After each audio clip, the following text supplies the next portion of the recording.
நாள் இனிய நாளாக அமைந்திட அனைவருக்கும் வணக்கம். வரன் தேடிக்கொண்டிருக்கும் நண்பர்கள் அனைவருக்கும் நம்மளுடைய மேட்ரிமோனி வழங்கும் இலவச வரன் பதிவுகள் மூலம் உங்களுக்கு மனிதருக்கு பிடித்த வாழ்க்கை துணையை தேர்ந்தெடுக்க எங்களுடைய வாழ்த்துக்கள். வாங்க இன்றைய வரன் பார்ப்போம். பெயர் சுபாஸ்ரீ, வயது 35 வயது ஆகுதுங்க. ராசி ரிஷப ராசிங்க. ஜாதின்னு பார்த்தீங்கன்னா கொங்கு வேளாளர் சமூகத்தை சார்ந்தவங்க. படிப்பு எம்இ முடிச்சுட்டு இவங்க சொந்தமாக பிஸ்னஸ் பண்ணிகிட்டு இருக்கிறதா சொல்லியிருக்காங்க. அதாவது இவங்க அப்பா தாங்க பண்ணிகிட்ருக்காங்க. அவங்களோடைய இவங்க படித்து முடிச்சுட்டு பண்ணிகிட்ருக்காங்க. ஸோ இவங்களோட திருமண நிலைன்னு பார்த்திங்கன்னா இவங்களுக்கு முதல் வரனாக இருந்தாலும் சம்மதம், இரண்டாம் வரனாக இருந்தாலும் ஓகேன்னு சொல்லியிருக்காங்க. முகவரின்னு பார்த்தீங்கன்னா கோயம்புத்தூரில் வசிக்கிறாங்க.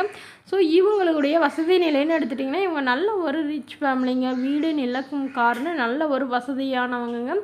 உடன் பிறந்தவங்க யாரும் இல்லைங்க. இவங்க வீட்டுக்கு ஒரே பெண்ங்க. இவங்க வந்து அதாவது இவங்க சொந்தத்திலே வந்து லவ் பண்ணி திருமணம் பண்ணாங்க.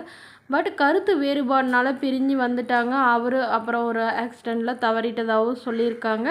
ஸோ அதனால் இவங்க திருமணம் வேணாங்கிற ஒரு முடிவில் இருந்தாங்க. ஸோ இப்போது இவங்க அப்பா அம்மா 2 பேருமே ரொம்ப கம்பல் பண்ணி கேட்குறதுனால இவங்க சரி அப்பா அம்மாவுக்காக திருமணம் பண்ணிக்கிறேன்னு சொல்லியிருக்காங்க. அதனால் வீட்டோட மாப்பிள்ளையாக தான் வேணும்னு கேட்டிருக்காங்க. ஆனால் ஒரு டிகிரி முடிச்சுட்டு வேலை இல்லைனாலும் பரவாயில்லைங்க, நான் எங்களோட பிஸ்னஸ்லேயே வந்து ஜாயின் பண்ணிக்கிட்டோம், ஆனால் நல்ல ஒரு எந்த ஒரு கெட்ட பழக்கமும் இல்லாத மணமகனாக வேணும் அப்படின்னு கேட்டிருக்காங்க.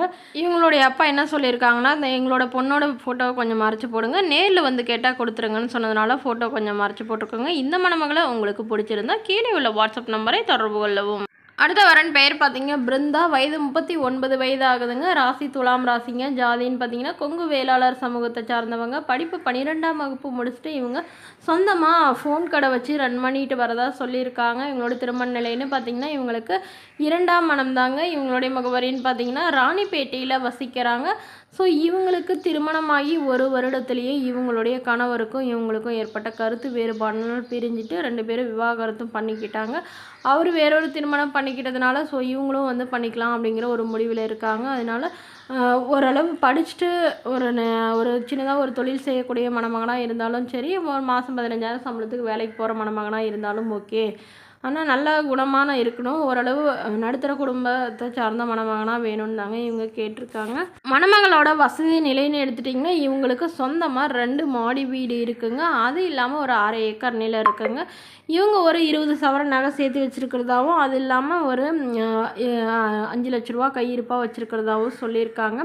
ஸோ இந்த மணமகள் வந்து இவங்க சொந்தமாக சம்பாரித்து இதெல்லாம் வாங்கியிருக்கிறதா சொல்லியிருக்காங்க. இவங்களுடைய அப்பா அம்மாவும் அவங்களும் ஓரளவு வசதியாக இருக்கிறதுனால அவங்க கொஞ்சம் கொடுத்துருக்காங்க. ஸோ இந்த மணமகள் என்ன சொல்லியிருக்காங்கன்னா, தன்னுடைய ஃபோட்டோவை கொஞ்சம் மறைச்சி போடுங்க, நேரில் வந்து கேட்டால் கொடுத்துருங்க அப்படின்னு சொன்னதுனால மறைச்சி போட்டிருக்காங்க. இந்த மணமகளை உங்களுக்கு பிடிச்சிருந்தா உங்களுடைய ஃபோட்டோ மற்றும் ஜாதக விவரங்களை எங்களுக்கு அனுப்பி வைங்க. நாங்கள் இந்த மணமகள் வீட்டாருக்கு அனுப்பி வைத்து இவங்களுக்கு சம்மதங்கிற பட்சத்தில் மணமகள் வீட்டாரோட ஃபோன் நம்பர் இலவசமாகவே வழங்கப்படுங்க. நம்மளோட சேனலை சப்ஸ்கிரைப் பண்ணிக்கோங்க. தேங்க்யூ.